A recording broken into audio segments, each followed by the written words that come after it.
আমি ভুলবশত এক মুহূর্তের মধ্যেই হোটেলের দেওয়াল ভেঙে ফেলি, যেটা দেখে আমি ভয় পিছু হটে যাই। ঠিক তারপরেই আমি ভুলবশত একটি ভারী গদির নিচে চাপা পড়ে যাই। যখন আমি ভাবছিলাম যে আমার ভাগ্য কতটা খারাপ, তখনই হোটেলের এক কর্মী ঘর চেক করতে চলে আসে। আমার মনে হলো যে হোটেলের ক্ষতিপূরণ দেওয়ার মতো যথেষ্ট টাকা আমার কাছে নেই। এটা ভেবেই আমি ঘাবড়ে যাই। তাই আমি গদির নিচ থেকে বেরিয়ে পড়ি এবং হোটেল থেকে পালিয়ে যাই। যদিও পরের মুহূর্তেই একটি বিশাল দৈত্য আমার মাথার উপর দিয়ে উড়ে যায়। কৌতূহলবশত আমি ওর পিছু নিই। আমি এটা দেখে অবাক হয়ে যাই যে কিছু লোক সেই দৈত্যকে কবজা করার চেষ্টা করছে। তখনই একজন মহিলা আমার সামনে আসে এবং আমাকে সেখান থেকে তাড়ানোর চেষ্টা করতে থাকে। কিন্তু সে তখনই অবাক হয়ে যায় যখন আমি কেবল আমার আঙ্গুল দিয়ে একটি হালকা ইশারা করি। সে প্রায় পড়েই যেত, যার ফলে তার মনে আমার পরিচয় নিয়ে সন্দেহ জাগে। সে আমার স্ক্যান করার জন্য একটি যন্ত্র বের করে। ফলাফলে দেখা যায় যে আমি কেবলই একজন সাধারণ মানুষ। হ্যাঁ, এরপর মহিলাটি আমাকে এড়িয়ে যায় এবং দৈত্যকে ধরার কাজে আবার লেগে পড়ে। দৈত্যটি একটি জালে আটকে গিয়েছিল, কিন্তু সে হাল ছাড়েনি। সে তার পুরো শক্তি লাগিয়ে দেয় এবং দ্রুতই সেই মহিলা ও তার দলকে হারিয়ে ফেলে।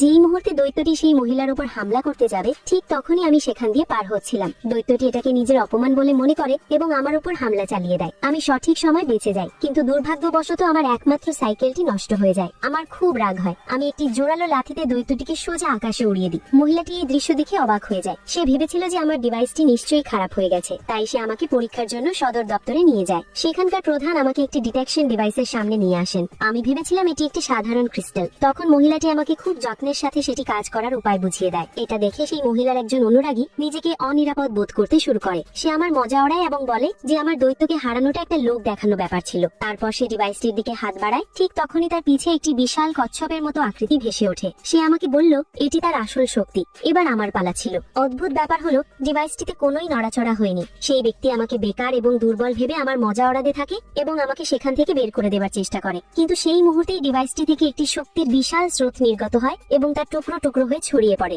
সেখানে উপস্থিত প্রতিটি মানুষ আমাকে দেখে হতবাক।